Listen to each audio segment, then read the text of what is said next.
Hello everybody, welcome to Hard Reset Pro. Today I'm gonna show you how to restore phone icon to home screen on Motorola Edge 70.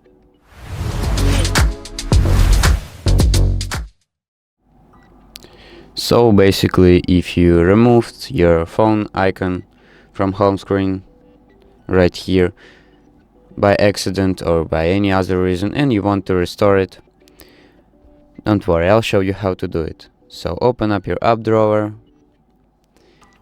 and find your phone app right here and click and hold it.